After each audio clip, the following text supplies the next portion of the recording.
¿Qué tal amigos? Bienvenidos a su canal Monedas y sus historias. Hoy hablaremos de esta hermosa moneda que conmemora el centenario de la muerte del general Emiliano Zapata Salazar, una figura icónica de la Revolución Mexicana. Es una hermosa moneda que en el centro trae la imagen del general Emiliano Zapata Salazar.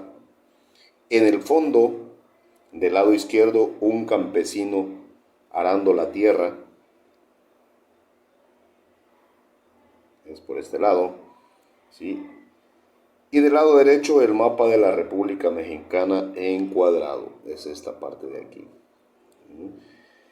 En el sombrero trae inscrita la frase tierra y libertad, que era la frase que movía los instintos del general Emiliano Zapata, ya que su lucha era de que la tierra fuera del que lo trabaja. En la parte superior trae la leyenda de su nombre, Emiliano Zapata Salazar.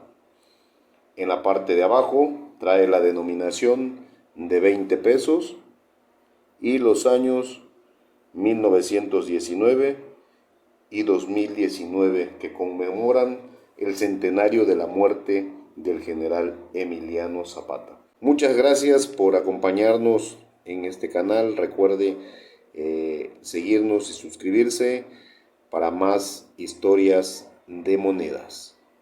Emiliano Zapata nació el 8 de agosto de 1879, el penúltimo de los 10 hijos de Gabriel Zapata. A los 16 años quedó huérfano, pero no indefenso. Zapata tuvo siempre orgullo de ganarse la vida de modo independiente. No era jornalero ni pobre. Tenía sus tierras de labor, su establo y un atajo de mulas de carga.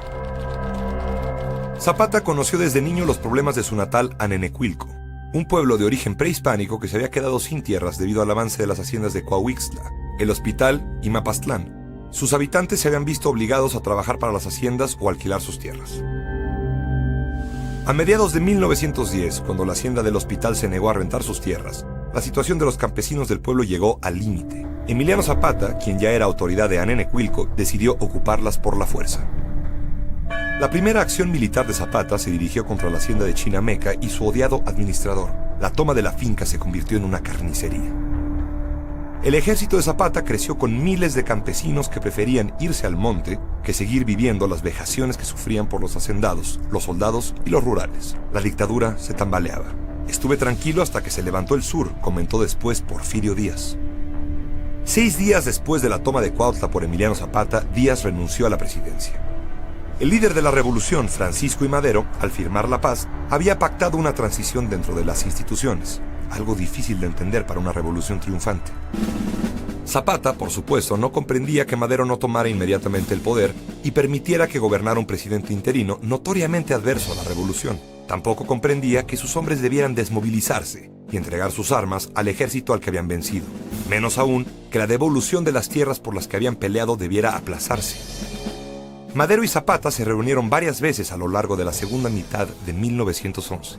Madero intentó convencerlo de licenciar a sus tropas y esperar la solución legal de sus demandas. Zapata rechazó lo que llamó una revolución a medias e insistió en la inmediata restitución de las tierras. Los periódicos atacaron constantemente al caudillo, a quien llamaban bandido y el Atila del Sur.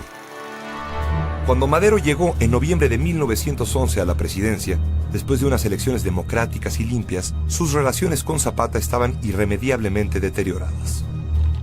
Zapata respondió proclamando el Plan de Ayala, en el que Madero fue llamado traidor en repetidas ocasiones. Ahí inició una nueva guerra para Zapata, una guerra sin cuartel, contra todo y contra todos.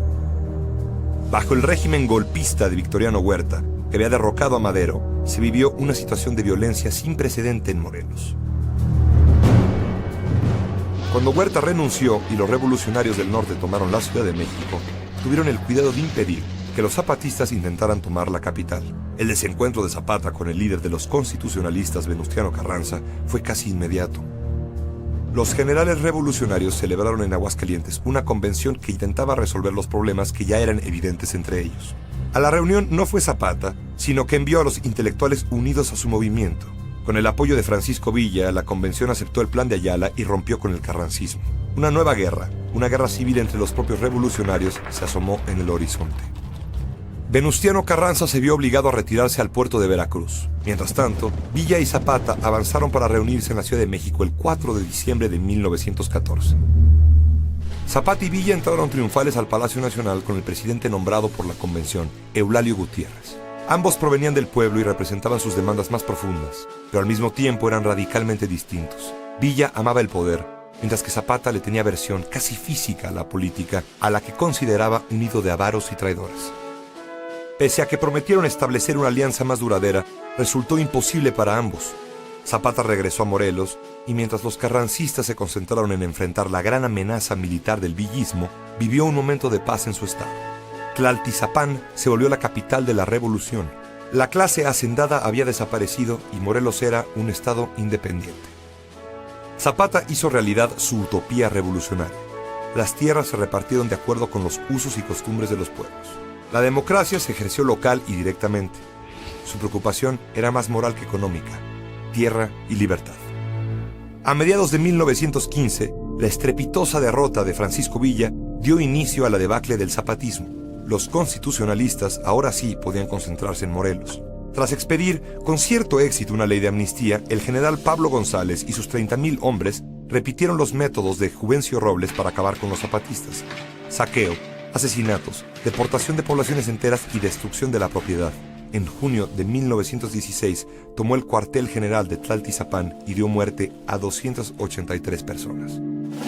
Zapata respondió con bombazos en las vías ferroviarias cercanas a la capital, en Xochimilco y Xoco. A principios de 1917 consiguió recuperar el estado, pero en agosto Pablo González reinició su campaña contra los campesinos armados.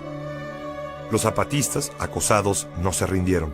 Durante buena parte de 1918 conservaron su cuartel en Tlaltizapán, pero el frío profesionalismo de Pablo González y la epidemia de influenza española fueron mermando sus filas. Necesitado de aliados, Emiliano Zapata, siempre tan desconfiado, creyó en las ofertas de adhesión de un subordinado de Pablo González, el coronel Jesús Guajardo. Guajardo le regaló un caballo, el As de Oros, y lo invitó a la hacienda de Chinameca para entregarle el armamento y unírsele con sus hombres. Zapata no entró de inmediato a Chinameca, pero al final decidió hacerlo. Un clarín hizo 3 llamadas de honor. La última fue la señal para que los hombres del traidor Guajardo, dispuestos como guardia para recibir a Zapata, descargaran sobre él sus fusiles. Era el 10 de abril de 1919. Zapata fue derrotado y murió a traición, pero muchas de sus ideas y su propia ley agraria de octubre de 1915 fueron un antecedente fundamental del artículo 27 de la Constitución de 1917.